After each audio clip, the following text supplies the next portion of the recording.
వారి గురించి మాత్రం మంచిగా చెప్పడం సహజంగా మనం గమనిస్తుంటాం. కానీ మనం గమనించాల్సింది రేపు ఎన్నికల్లో ప్రధాన పోటీదారులైనటువంటి కాంగ్రెస్ పార్టీ కానివ్వండి, ప్రత్యర్థి భారతీయ జనతా పార్టీ కానివ్వండి, భారత రాష్ట్ర సమితి కానివ్వండి కాక ఆ రాజకీయ పార్టీలో ఆలోచన విధానం ఏంటి, ఆ పార్టీలో వెళ్ళి పోటీ చేస్తున్న అభ్యర్థుల యొక్క నిబద్ధత, ప్రజా జీవితంలో గతంలో చేసినటువంటి యొక్క కార్యక్రమాల అనుభవాన్ని కూడా పరిగణలోకి తీసుకొని మనం ఏదైతే ముందు పోసినటువంటి ఒక ఆవశ్యకత బాధ్యత మనలో ఉంటుందని చెప్పండి. దేశంలో ప్రధాన ఉత్పత్తి రంగం వ్యవసాయం చెప్పండి. మనంతా గ్రామీణ ప్రాంతమే. కులానికి ఎవరైనా కానీ ప్రత్యక్షంగా పరోక్షంగా వ్యవస్థపై ఆధారపడి మన జీవనోపాధి పొందడం కొనసాగించలేదు. అటువంటి వ్యవసాయ రంగానికి సంబంధించి ఏ రాజకీయ పార్టీ ఆలోచన విధానం ఏ విధంగా ఉంది ఒకసారి గమనించాలని చెప్పండి. వ్యవసాయ రంగంలో రైతాంగం ఏం కావాలి, మరి పండించే పంటకు కనీసం మద్దతు ధర లభించాలని చెప్పండి. జాతీయ స్థాయిలో ఎన్డీఏ ప్రభుత్వం భారతీయ జనతా పార్టీ ఆధ్వర్యంలో దశాబ్ద కాలం వెళ్ళి పాలన కొనసాగుతుంది. ఈ 10 సంవత్సరాల పాలనను పరిగణలోకి తీసుకుంటే గతంలో మనం ప్రభుత్వం నిర్ణయించే కనీస మద్దతు ధరలో చట్టబద్ధ కల్పింప చేయబడే విధంగా రైతుకి ఏదైతే అండగా నిలబడిన పార్టీ కాంగ్రెస్ పార్టీ. ఈ రోజు ఏమవుతుంది, సంవత్సరాల తరబడి రాజకీయాలకు అతీతంగా సంయుక్త కిసాన్ మోర్చా దేశ రాజధాని ఢిల్లీ సరిహద్దుల్లో ప్రభుత్వం ప్రకటించేటువంటి కనీస మద్దతు ధరకు చట్టబద్ధత కావాలంటుంది. ఏం ఎక్కడైనా మేము నువ్వు వరిధాన్యానికి 700 అనుకుంటా, మనం ఏమంటున్నావు, ఆ 2700 ఖచ్చితంగా ఇప్పిస్తామని చెప్పండి. చెప్పబడి కనీస మద్దతులు విలువేంటే చెప్పట్లేదు. మరి మోడీ గారు ఏదించిందో దేశ ప్రధాని ఇవి నువ్వే కనీస మద్దతు నిర్ణయించు వాడి చట్టబద్ధ కల్పన చేయాలని చెప్పంటే నీకు ఎందుకు చెవి ఎక్కడం లేదో చెప్పండి. గమనించండి చెప్పండి. ఎన్నికలు ఏమన్నాడు, కిసాన్ కి ఆమ్దానీ తోపునా కడుతున్నాడు, కిసాన్ కి ఆమ్దానీ తోపునా కడుతున్నాడు. అరే రైతాంగం యొక్క ఆదాయం రెట్టింపు చేస్తాను చెప్పండి. నువ్వు రైతాంగం యొక్క ఆదాయం రెట్టింపు చేయడం పక్కన పెట్టండి. మా మిత్రులు సునీల్ రెడ్డి గారు ఇప్పుడు వచ్చారు, 11% వర్గ ఇన్ఛార్జ్. మరి ఇదే కాంగ్రెస్ పార్టీ సమాజానికి సమాజం తర్వాత మాట్లాడుతున్నా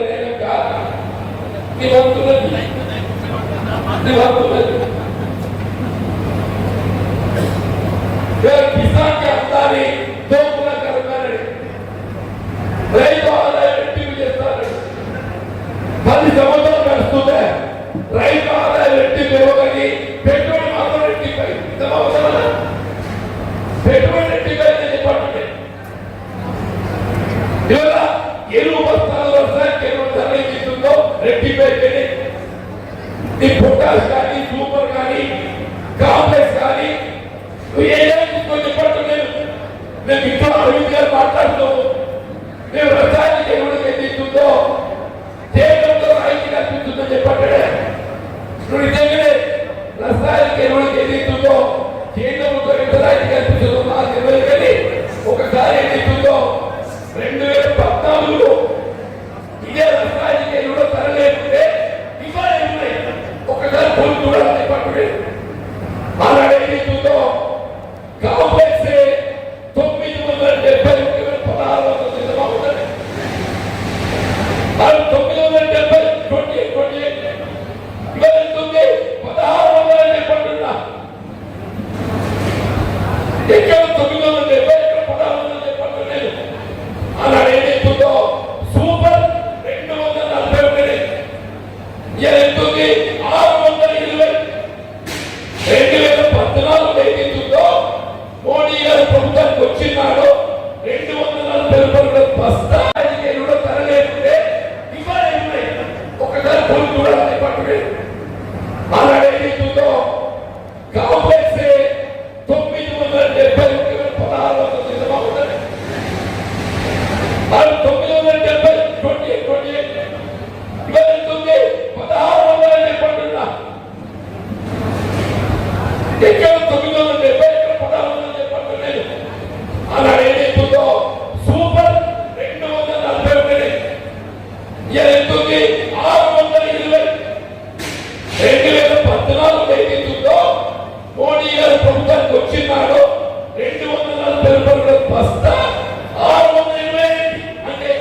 మనం ట్రాక్టర్ మనం సాగు చేస్తే ఏం కావాలి ఎట్లా నాగలితే ఇప్పుడు ట్రాక్టర్తో సాగు చేస్తుంది. ట్రాక్టర్కి ఏం కావాలి? డీజిల్ కావాలి. 2014 జిల్లా ఎత్తుంటే చెప్తుంటే అక్కడ ఏదైతుందో అంతర్జాతీయ మార్కెట్లో ఇవాళ డీజిల్ పెట్రోల్ ముడిసరుకు అయినటువంటి క్రూడ్ ఆయిల్ $105 బ్యారెల్ ఉంది. 2014లో డీజిల్ పెట్రోల్ ముడిసరుకు క్రూడ్ ఆయిల్ తెలంగాణ ఎంతుంటే $105 బ్యారెల్ ఉంది. ఇవాళ ఎంతుంది? $70 దిగి $105 ఉన్నాడు. డీజిల్ $55. $70 బ్యారెల్ అయితే డీజిల్ $90 పెట్రోల్ అన్నాడు ఏమిస్తుందో $70 ఉంటే $107. ఇదేనండి ఆస్తి అభివృద్ధి పడుతున్నాను. ఇదేనండి ఆస్తి అభివృద్ధి పడుతున్నాను. కాబట్టి వాస్తవం రైతాన్ని పక్కలేదు. రైతు అప్పులు పోయిండు. రైతు రుణమాఫీ చేయండి, రైతు రుణమాఫీ చేయండి చెప్పంటే రైతు రుణమాఫీ చేస్తే చూపడిపోతాయి కదా. రైతుల రుణమాఫీ చేస్తే చూపడిపోతాడు. అదే పెట్టుబడిదారు వ్యాపారస్తులు దాని అమ్మాయి అంటే ఏమిస్తుందో ఎన్పి అకౌంట్ నింపుతుంది, నాన్ ప్రొడక్టివిటీ అకౌంట్ నింపుతుందో 16 లక్షల కోట్లు మాఫీ చేస్తే వాడు సోమపుత్రాడే. మొత్తం జాతీయ స్థాయిలో రైతాంగానికి ఏం చెప్తుందో కేవలం $2 లక్షల వరకు రుణమాఫీ చేస్తే ప్రభుత్వం పడే ఆర్థిక భారం 2 లక్షల కోట్లు. కాంగ్రెస్ పార్టీ నిబద్ధత గల పార్టీ అని చెప్పంటున్నాం. రైతు సంక్షేమ కొరకబడిన పార్టీ అని చెప్పంటున్నాను. రైతాంగానికి మద్దతు ధరకు చట్టబద్ధ కల్పన చేయడమే కాదు, 2008-9లో నాడు యూపీఐ చేపట్ట సోనియా గాంధీ గారు ఏమిస్తుందో ₹1,00,000 వరకు యావత్ భారతదేశంలో రైతు చెల్లించాల్సిన రుణం మాఫీ చేసిన ఘనత కాంగ్రెస్ పార్టీ మాత్రం దక్కుతుంది. నేను అడుగుతున్నాను మిత్రులకి, నిజంగా రైతు సంక్షేమానికి అందించేవాడు ఏంటంటే కాంగ్రెస్ పార్టీ కావాల్సిన విధానం చెప్పుకోలేదు. జాతీయ స్థాయిలో ఇండియా కూటమి ప్రభుత్వం అధికారం రావడంతోనే మీ మొట్టమొదటి చేతలు పెట్టే కారణం ఏమిస్తుందో వ్యవసాయ ఉత్పత్తులకు కనీస మద్దతు ధరకు చట్టబద్ధ కల్పన చేయమని పట్టుకున్నారు. నెలతో రైతు చెల్లించాల్సిన రుణం ఏమిస్తుందో అప్పు $2 లక్షల దాకా మేము మాఫీ చేస్తున్నాం. అన్ని ఎక్కడ కావచ్చు, నువ్వు గ్యారెంటీ ఏంటంటే కావచ్చు. నిజమే, నువ్వు నీరసంలో ప్రజలు తెలుస్తుంది. కనుక తెలంగాణ రాష్ట్రంలో ఆల్రెడీ ప్రజలు కాంగ్రెస్ పార్టీకి అవకాశం ఇచ్చింది. రేపు జాతీయ స్థాయిలో నిజంగా ఇండియా కూడా అధికారానికి వస్తే సంతోషం. మాకేంటో కేంద్రం వెళ్ళి రాష్ట్రానికి వెసులుబాటు లభిస్తుంది. కానీ కేంద్రంలో అధికారి రాకున్నప్పటికీ కూడా ఆల్రెడీ మేము ఎన్నిక పరంగా పేర్కొన్నట్టు రాష్ట్ర స్థాయిలో రైతు చెల్లించాల్సిన రుణం $2 లక్షల వరకు మనం చెల్లించవలసిన అవసరం లేకుండా బ్యాంకర్స్ ఏదైతుందో రైతు చెల్లించాల రుణం ఏదైతుందో ప్రభుత్వం బదలాయింపు చేసుకుంటుంది. ప్రభుత్వం ఏదైతుందో బ్యాంకులో పూర్తి ఖర్చు ఉంటుంది. మనం అప్పు చెల్లించాల్సిన అవసరం లేకుండా రేపు ఖరీఫ్ నాటికి ఏదైతుందో మనకు మళ్ళీ కొంత అప్పు ఇవ్వబోతుంది. ఈ కాంగ్రెస్ పార్టీ ప్రభుత్వం నిర్మాణం చేస్తారు. నువ్వు చెప్పవా? ఇంకా పుస్తకం వేసుకుంటున్నాను నేను. రైతు బంధు తెలంగాణ ప్రభుత్వం మంచిగా చేసిందే. రైతులు ఏదైతే పెట్టుబడి సమకూరుస్తా చెప్పండి. ఏదైతుందో వాస్తవ సాగు చేసిన రైతు అది ఆ విధంగా కాకుండా నువ్వు సాగు చేసినా చేయకుండా పుట్టలకు రియల్ ఎస్టేట్ వ్యాపారం చేసి కాదు వాస్తవం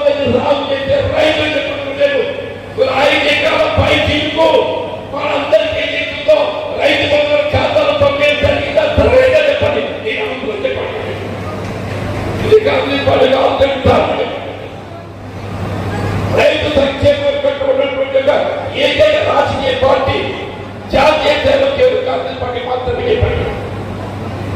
రైతాంగమే కదా రైతు కూలీలు, రైతు కూలీలు పని లేని సమయంలో పని కల్పించాలనే భావనతో జాతీయ స్థాయిలో ఎన్ఆర్ఈజీఎస్ కార్యక్రమం చేపడుతున్నాం. జాతీయ గ్రామీణ ఉపాధి హామీ పథకం చేపడుతున్నాం. ఏ కుటుంబమే కానీ నీ పని కావాలని గ్రామ పంచాయతీలో పేరు చేసుకుంటే వారం రోజుల్లో పని పరికల్పిత చేయబడే విధంగా జాబ్ కార్డు జారీ చేయబడుతుంది. ఇది కేవలం కాంగ్రెస్ పార్టీ రూపొందించిన కార్యక్రమం. మేము కేంద్రపాటు చెప్తుంది డివైడ్ ధామా నిర్మాణం చేస్తున్నాం, మేము ట్రాఫిక్ జామ్ నిర్మాణం చేసినాం, మేము హరితార మొక్కలు నాటినాం, మేము గ్రామ పంచాయతీలో నిర్మాణం చేసినాం, మేము సిటీ రోడ్ చేసినాం, మేము డ్రైనేజ్ నిర్మాణం చేసినాం. ఎక్కడికి వచ్చిన నిధులు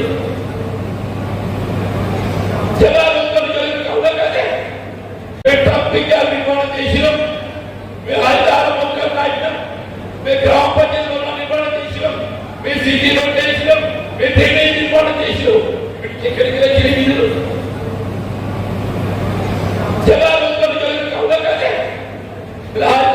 మొక్కలు గుర్తం చేస్తే జవహర్ రోజ్గార్ యోజన మా ఆడబిడ్డలు చెప్పంటున్నా. మొక్కలు నీళ్లు వస్తే జవహర్ రోజ్గార్ యోజన చెప్పంటున్నా. డంపింగ్ యార్డ్ అంటే జవహర్ రోజ్గార్ యోజన చెప్పంటున్నా. వైకుంఠ ధామం అంటే జవహర్ రోజ్గార్ యోజన చెప్పంటున్నా. సిటీ రోడ్ అంటే జవహర్ రోజ్గార్ యోజన చెప్పంటున్నా. డ్రైనేజ్ సౌకర్యం అంటే జవహర్ రోజ్గార్ యోజన చెప్పంటున్నా. ఈ జవహర్ రోజ్గార్ యోజన ఇక్కడికి వచ్చింది. తల్లి ఏ విదేశీ వనిత పట్టలో అదే విదేశీ వనిత ఆడబిడ్డ కన్న తల్లి తెలంగాణ ఏర్పాటు చేసిన తల్లి పట్టణ మన దేశంలో పదిహేను సమయంలో వ్యవసాయ పరికల్పన చేయడం భావన సందర్భంతో జాతీయ స్థాయిలో గ్రామీణ ఉపాధి హామీ పథకాన్ని అమలు చేసిన పెట్టే ఒక ఘనత కాంగ్రెస్ పార్టీ తల్లి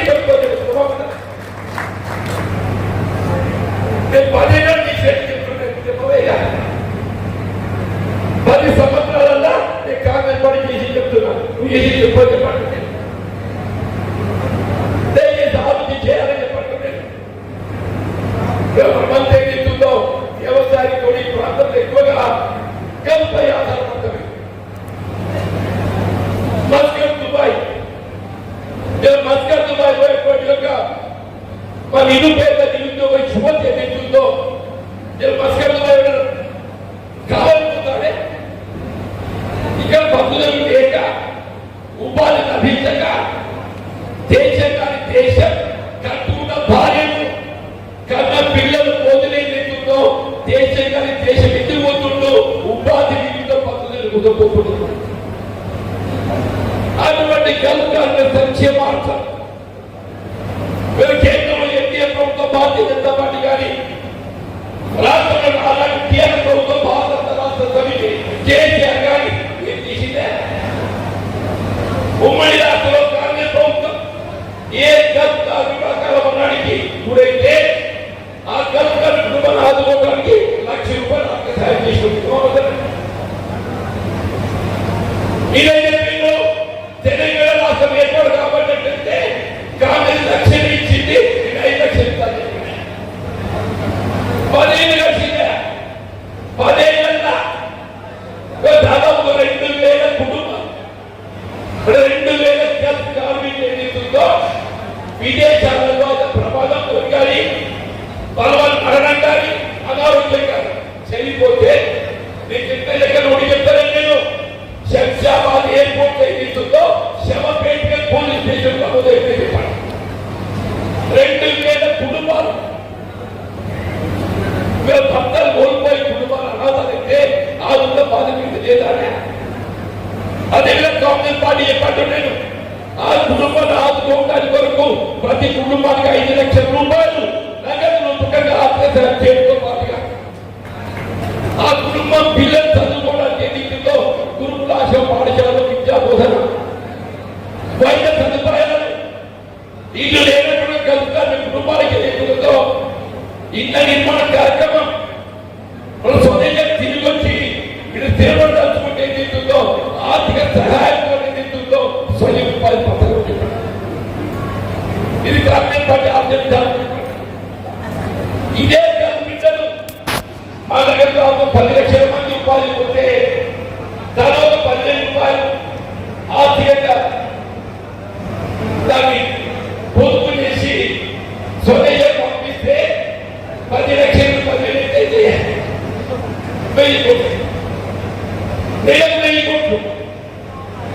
సంవత్సరానికి ఎంత 12,000 కోట్లు, 10 అయితే 12,000 కోట్లు ఇంటూ 10 1,20,000 కోట్లు.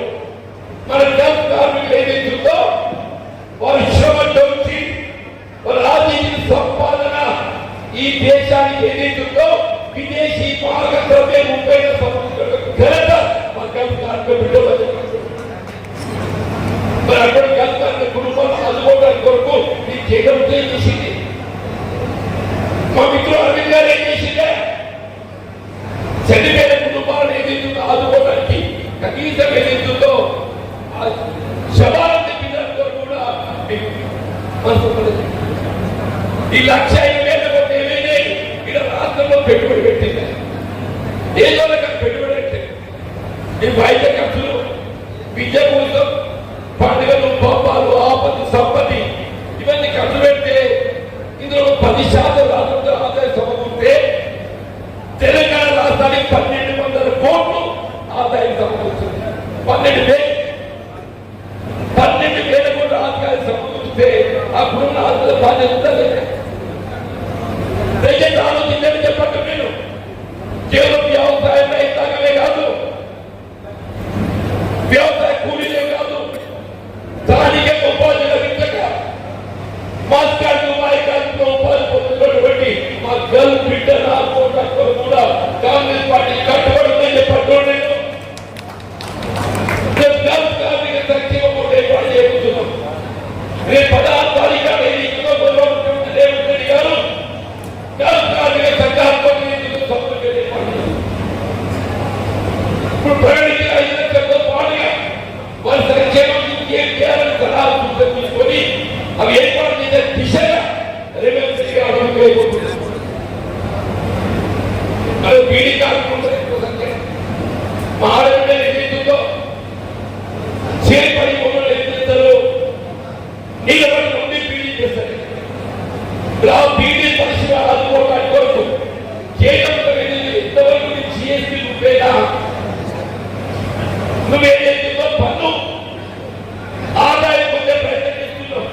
అదే బీడీ కార్మిక సంక్షేమాంగం ఏదైతుందో వాళ్ళ పెన్షన్ సౌకర్యం కల్పించే బాధ్యత పెరుగుతా లేదా? తెలంగాణ ప్రభుత్వం ఏమన్నా చెప్పారు, వాళ్ళ పెన్షన్ కల్పించాలని. కానీ 2014 ఆప్షన్తో 2014 కంటే ముందు ప్రైవేట్ గుర్తింపు పొందినట్టుగా కార్మికులకు మాత్రమే పెన్షన్ దింపజేయబడే విధంగా 2014 తదుపరి ప్రైవేట్ గుర్తింపు పొందే ఆడబిడ్డలకి ఎవరి కూడా పెన్షన్ పొందే అవకాశం లేదు. కాంగ్రెస్ కాదు, ఏ విధంగా కట్టాలు లేకుండా 2014 కానీ తర్వాత కానీ బీడీ చేసే ప్రతి ఆడబిడ్డ కట్టగా నిలబడే విధంగా ఆడ 2,000 రూపాయలు పెన్షన్తో కల్పిస్తే 2,000 అదనంగా 2,000 జోడించి 4,000 చెప్పండి. 4,000 చెప్పండి. నువ్వు ఎంతమంది విధానం నేను రైతుల గురించి చెప్పినా, రైతు భూముల గురించి చెప్పినా, వ్యవసాయాల గురించి చెప్పినా, బీడీ కార్మికుల గురించి చెప్పినా, నువ్వు ఎంతమంది విధానం నేను రైతుల గురించి చెప్పినా, రైతు భూముల గురించి చెప్పినా, వ్యవసాయాల గురించి చెప్పినా, బీడీ కార్మికుల గురించి చెప్పినా, నీకు ఆర్థిక ఉండదే. నువ్వు ఏ వర్గాన్ని చెప్పట్టున్నా ప్రభుత్వం నర్సింగ్తో నేను చేయగలిసి సంతోషం ఆయన. అరే మోడీ గారు మన్ కీ బాత్ అంటే నేను చేయగలిసి అది మన్ కీ బాత్ అంటే చెప్పినా ఆయన చెప్పిన తప్ప మనం మాత్రం చెప్పినది. ఇప్పుడు చర్చ ఏదైతుందో నేను మాట్లాడేది మీరు వినాలే, మీరు చెప్పింది నేను వినా. అవునా? అప్పుడు సమస్య పరిష్కారం. మోడీ గారు చర్చ ఎట్లా ఉంటుంది? మన్ కీ బాత్ అంటే మన టీవీలో పొందుతా కదా, ఆ పొందుతూ తప్ప ఏదైతుందో మన చెప్పిన ఈ మన్ కీ బాత్ పేరట ఈ 15 కోట్లు 1000 కోట్లు ఇదే మన్ కీ బాత్ అనే నెపంతో ఏదైతుందో మోడీ గారు 10 సంవత్సరాల 1000 కోట్లు ఖర్చు పెట్టి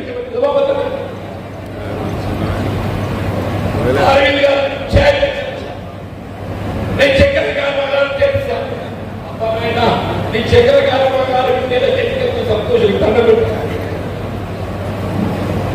5 ఏళ్ళు ఎంపీ ఉంటే మూతపడ్డ చక్కెర కర్మాగారం చూస్తున్నాం. అది చక్కెర కర్మాగారం ఎట్లా ప్రవేశం అయింది, ఎట్లా మూతపడ్డది? 2001-2 చెప్తుంటారు. అప్పుడు రాష్ట్రంలో తెలుగుదేశం ప్రభుత్వం అధికారంలో ఉన్నది. ఆనాటి తెలుగుదేశం ప్రభుత్వం భారతీయ జనతా పార్టీ మిత్రపక్షాలు 1999 ఎన్నికల్లో ఇదే మేడ్పల్లి శాతం ఎమ్మెల్యే వర్గం నుండి తెలుగుదేశం పార్టీ భారతీయ జనతా పార్టీ మిత్రపక్షాలుగా వెంకటరమణారెడ్డి శాతం చెప్తున్నా అబద్ధమే. అదేంటి ఈ ప్రైవేట్ పరంలో కూడా ఏదైతుందో భారతీయ జనతా పార్టీ పాత్ర ఉందా లేదా? అప్పుడు ఎంపీలు సీఎం విద్యాసాగర్ కేంద్రంలో మంత్రి, సీఎం విద్యాసాగర్ కేంద్రంలో మంత్రి, భారతీయ జనతా పార్టీ నీ పాత్ర ఉందా లేదా? దాన్ని కొనుగోలు చేసింది పోగరాజు కట్టలేదు, ఆడేవాడు ఆడో బీజేపీ. నిజమాబద్ధమే. మా పార్టీ ప్రైవేట్ పరం చేసి నాడు ఏం చెప్తుందో ఆనాడు తెలుగుదేశం పార్టీ భారతీయ జనతా పార్టీ మిత్రపక్షాలు మేడ్పల్లి శాతం స్థానాన్ని ఏం చెప్తుందో భారతీయ జనతా పార్టీ పార్టీ. అప్పుడు మేడ్పల్లి కరీంనగర్ పార్లమెంట్ నియోజకవర్గంలో ఇటు విద్యాసాగర్ ప్రాతినిధ్యం వహిస్తుంటున్నారు. కొన్నోడు గోకరాజు గంగారాజు పార్లమెంట్ భారతీయ జనతా పార్టీ. ఇది మూతపడ్డప్పుడు తొలిసారి కవిత ఏదైతుందో ఇక నేనే నచ్చిందే అందరు సంబరపడ్డాము. ముఖ్యమంత్రి బిడ్డ జగన్ ప్రభుత్వ పరం నిర్ణయిస్తుంది. ఏ 51% పాటు ప్రైవేట్ రంగంలో కర్మగారం ముఖ్యమంత్రి తనయ్య కవిత గారు ఎంపీ గెలిస్తే దాని ప్రభుత్వ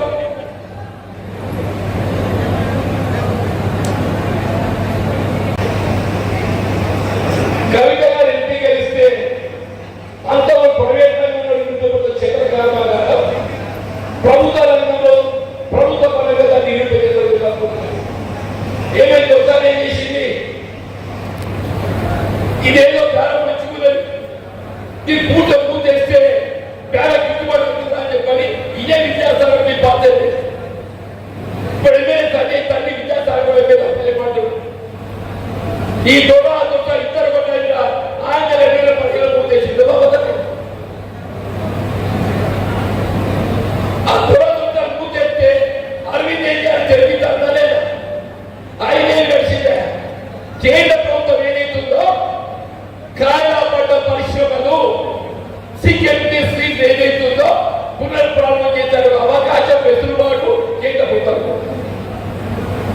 ఇది అరవింద్ గారు ఆయన విలాసాలకు ప్రాధాన్యత తప్ప మూతపడ్డ చక్కెర కర్మాగారం పునర్ప్రారంభం చేసే అవకాశం కేంద్ర ప్రభుత్వం ఉంటే ఏదైతుందో దానిపై కృషి కేంద్రీకరించకుండా ఈ మూతపడ్డ చక్కెర కర్మాగారం అమ్మకాన్ని పెడితే ఈయన పేద గిట్టుబాటు అవుతుంది చెప్పని ఇవాళ కాంగ్రెస్ పార్టీ చెప్పారు మిత్రులు రేవంత్ రెడ్డి గారు ప్రదేశ్ కాంగ్రెస్ అధ్యక్షుడిగా ఈ ప్రాంత పర్యటనలో కానివ్వండి, రాహుల్ గాంధీ గారు జిల్లా పర్యటనలో కానివ్వండి, ఈ మూతపడ్డ చక్కెర కర్మాగారం పునర్ప్రారంభం చేయడం కాంగ్రెస్ పార్టీ లక్ష్యమని చెప్పారు. వారికి ప్రత్యేకంగా ఒక వాణి చెప్పడం పండించే అవకాశం కల్పింపజేయాలని చెప్పండి. ఎన్నికల పేర్కొనడమే కాదు, అధికారులు రావడం కూడా ఏదైతుందో వెనువెంటనే పరిశ్రమ శాఖ మంత్రి శ్రీధర్రావు గారి ఆధ్వర్యంలో కలిసి శ్రీధర్రావు గారు భూగర్భరెడ్డి చిండు మెట్పైకి వచ్చిండు, రైతుతో మాట్లాడిండు, పునర్ప్రారంభం చేయాలని చేపట్టిన చర్యల గురించి ఒక కార్యక్రమం రూపొందించి రైతులు దయచేసి ముందు మేము ఏదైతుందో షుగర్ కేక్ నాలుగు తయారు చేసుకోవాలి. ఆ పంట 9 మాసాలకు వస్తుంది. మీరు కనీసం 25 డిసెంబర్ చివరిలోగా ఈ ఉత్పత్తి ప్రారంభమైనట్లయితే, కృషికి ఆరంభమైనట్లయితే మాకు వెసులుబాటు పేర్కొనడంతో వెను వెంటనే ఆదేశాలు జారీ చేసి రేపు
అక్టోబర్ 4, 2022 6 మాసాలు గడిచింది. ఇప్పుడు చక్రమూడు ఎక్కడ ఏర్పాటు చేస్తావు రా చెప్పంటే లేకొద్దు. నువ్వు ఇంట్లో పెడతావా, నంది దగ్గర పెడతావా, అలా ఎక్కడ పెడతావు? నేను అడిగేది అంటాడు ఎక్కడ ఇంట్లో పెట్టిస్తా. ఇంట్లో పెట్టి తెలివి ఉంటే అదే ఉత్తరంలో ఏదైతుందో ఇది హిందూలో ఏర్పాటు చేయబోతుంది నిజామాబాద్ జిల్లా కేంద్రంగా అని చెప్పి ఏర్పాటు పెట్టాలి.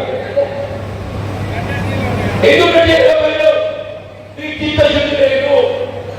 రైతాంగం మరొకసారి మధ్య పెట్టాలి ఒక ఆలోచనతో నువ్వు ఏదైతుందో కొట్టి ఉత్తరం ఇచ్చిన పదపాలు ఇలా కాంగ్రెస్ పార్టీ ఇలా బస్సు పోటీ ఏదైతుందో పదవి నాణ్యత పొందుతుందే కాదు. కేంద్రంలో రాబోయే ఇండియా కూటమి దేవుళ్ళకి మద్దతు రాహుల్ గాంధీ ప్రధానమంత్రిగా ఇండియా కూటమి ఏర్పాటు కాబట్టారు. ఇలా పదకొండు పెంచే నిజంగా దీంట్లో పదకొండు ఏర్పాటు చేయడానికి చర్యలు మళ్ళీ కావచ్చు. నిజం గ్యారెంటీ అరే నాయన నీకంటే బాగుంటుంది. నేను శాసన సభ్యుడిగా సభ్యుడిగా అదే సమస్య కానీ ఏ సమావేశం కానీ ఆ ప్రాంత సమస్యలు ఏదైతుందో సభలో వినిపించినటువంటి ప్రజాప్రతినిధి జీవన్ రెడ్డి చెప్పండి. రేపు ఈ ప్రాంతం వెళ్ళి మన సమస్యలు పార్లమెంట్ లో కల్లా వినిపించబోయేది మీ అందరి ప్రయత్నం ఏదైతుందో పార్లమెంట్ సభ్యుడి కాబోయే జీవన్ రెడ్డి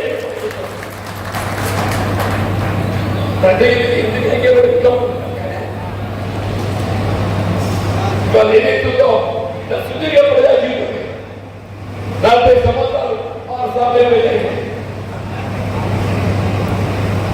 ఓసారి శాస్త్రం అంటే అంతకుముందు పట్టే సందేహం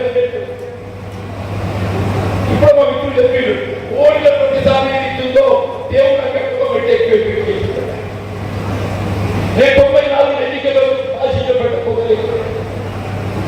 96 పేరుకి వచ్చిన అబ్బాయి గెలిచిన మిత్రులు అమ్మగారు పార్లమెంట్ పోయి ఆ పార్లమెంట్ ఎన్నికల్లో మొత్తం తెలంగాణ ఉమ్మడి రాష్ట్రంలో ఏదైతుందో బహుజన ఏ ప్రతిపక్ష పార్టీ అభ్యర్థి కూడా పోలైన ఓట్ల సంఘం వేయకుండా 1,15,000 పోలైతే 54,000 మెజారిటీతో గెలిపించినట్టుగా మరి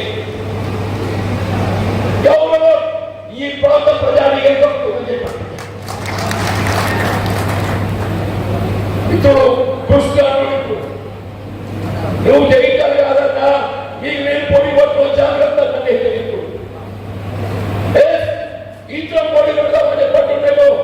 జయించాలే కానీ కొనుక్కునే కానీ రేపు రాబోయే గట్టిగా ఫలితాలను ఏదైతుందో మన రాజ్యం పొందబోయే విధంగా అక్కడ 50 ఇక్కడ 50 లక్ష మెజార్టీ దేవుడు ప్రజల మండలం పోతున్న ప్రజల మండలం పోతున్న నా యొక్క ప్రజా జీవితం నా జీవితంలో అప్రాంతం భేదభావం లేదు. అదే ప్రాంతం కలిగి ప్రజలకు అందుబాటులో 20 లక్షలు పడుతుంది. దయచేసి ఏదైతుందో ఇవాళ ఇతర సమస్యలు చాలా ఉన్నాయి. ఇది ఆరోపణ పట్టు దయచేసి ఒక విధంగా రాజకీయాలకు నా యొక్క ప్రజా జీవితం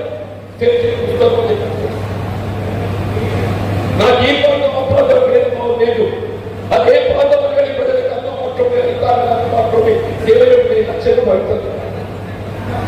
దయచేసి ఏదైతుందో ఇవాళ ఎన్నికల సమస్యలు చాలా ఉన్నాయి. ఇది ఆరంభం పట్టు. దయచేసి ఒక విధంగా రాజకీయాలకు అతీతంగా మన ప్రాంతానికి అవకాశం ఉంటుంది. అందరు కలిసికట్టుగా అదే అభిప్రాయం కాంగ్రెస్ పార్టీ అందరికీ నాకు అవకాశం కల్పించండి. భవిష్యత్తులో మిత్రులు జగించాలే కానీ ఆయన మీద ఆయన ఇంట్లో పోటీ పడ్డాను. నేను జగించాలి వ్యవసాయ కళాశాల ఇక్కడ వ్యవసాయ కళాశాల ప్రస్తాకాలం చదువుతాను. మంచిగా మొండితనం పట్టుదల ఎక్కువ చెప్పాను. ఆ మొండితనం పట్టుదలతో ఏదైతుందో కోట్ల నియోజకవర్గానికి యావత్ తెలంగాణ ప్రాంతం గుర్తించే విధంగా పశువైద్య కళాశాల ఏర్పాటు చేసిన ఘనత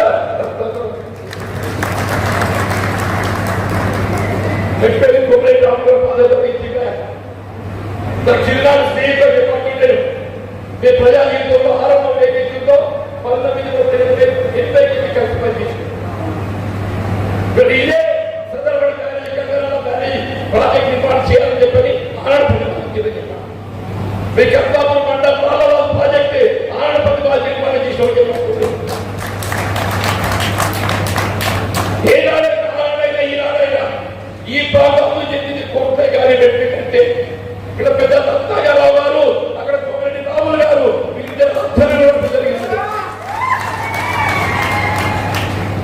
నేను నిర్ణయించలేదు. విద్యాసారి ఏం చేసింది చేసి ఒక డివైడర్ కట్టింది. అది అప్పు తెచ్చి డివైడర్ కట్టింది. అది చేసింది ఏదైనా కోట్ల పెట్టి అంటే 50 కోట్ల అప్పు తెచ్చి కోట్ల పెట్టి ఈయన డివైడర్ కట్టిండు, అక్కడ డివైడర్ కట్టింది. అది తప్ప రైతాంగానికి సంబంధించి కానీ రైతు సంబంధించి కానీ భగీరథ ఏదైతుందో ఆయన చెప్పిట్టు వీళ్ళ తల్లిదండ్రులు నేను అడుగు కాదు. ఇదే విద్యాసాగరం ఏదైతుందో భగీరథ నిష్ప్రయోజనము, భగీరథ నిష్ప్రయోజనం కనుక ఇది ఆశయ ఫలితం అతీయకపోతుంది. ఇది వృధాగా ప్రభుత్వంపై భారం పడుతుంది. ఇదే విద్యాసాగరం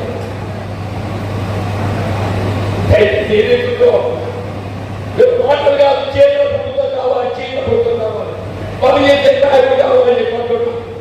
ఆ పని చేసే అవకాశం దయచేసి ఏదైతుందో ఇక్కడ ఇంతమంది కార్యకర్తలు వల్ల అంటే నిజంగా అంటున్నారు. తల ఒక 2000 మంది కార్యకర్తలు వచ్చింది. 2000 అంటే మనిషి 50 2050 లక్ష నువ్వు నాతోగా సునీతలో సునీతకు పంపిస్తే చూసిండు. సునీత సూపర్ ఇవి నాకు కనుక మా చేతులు బాగా చెప్తున్నారు కదా, ఈ చేతులు మాటలు కాదు, మా చేతులు కావాలి బాగా చెప్తున్నా చెప్తున్నాం. చేతులు పడితలు కావాలి చెప్పంటున్నా. మీరు కోరుకోలేదు మనకి హెచ్చరిక జారీ చేసిండు. నీకెక్కువ నాకెక్కువ చెప్పాలి. మరి ఎవరికి ఎక్కువతుంది కాదు. దయచేసి ఏదైతుందో ఇంత మంచి కార్యక్రమం నిర్వహించి ఒక కార్యకర్త నూతన ఉత్తేజం నింపే విధంగా, కార్యకర్త ఉత్సాహం నింపే విధంగా చెప్పట్టు నేను రాబోయే ఎన్నికలు ఏదైతే ప్రతిష్టాత్మకమైన చెప్పట్టున్నా. ఇది ప్రజాస్వామ్యం అనుబడికే పరీక్షలాంటిదే చెప్పట్టున్నా. ప్రజాస్వామ్యం అనుబడికే పరీక్షలాంటిదే చెప్పట్టున్నా. తప్పిపోయి మళ్ళీ బీజేపీ మోడీలో ఉంటే అదే ఎన్నికలు అయిపోతే చెప్పట్టున్నాను. తప్పిపోయి దేశంలో జాతీయ స్థాయిలో మళ్ళీ భారతీయ జనతా పార్టీ మోడీ గారి ఆధ్వర్యంలో ప్రభుత్వం ఏర్పాటు కాబట్టినట్లయితే మనకి ఇది చివరి ఎన్నిక కాబోతుందని మనం చెప్పండి. ఆయనకైతే రాష్ట్రంలో డిక్లేర్ చేసుకోకండి. కాబట్టి మళ్ళీ మన మోడీ లభించాలని చెప్పంటే జాగ్రత్తగా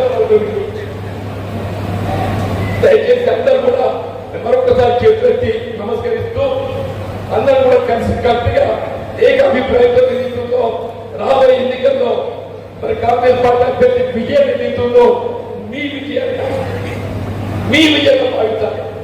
మీరందరూ ఒక్కొక్క జీవనగా భావించాలి మాత్రమే ఆ సాధ్యమే.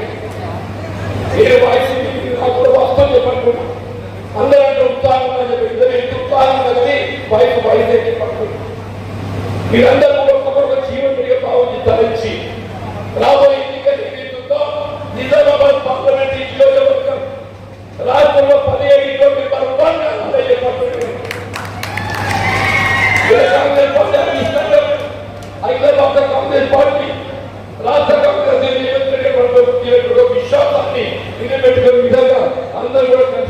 చేయాలని కోరుతూ సెలవు తీసుకుంటూ జై హింద్ జై భారత్.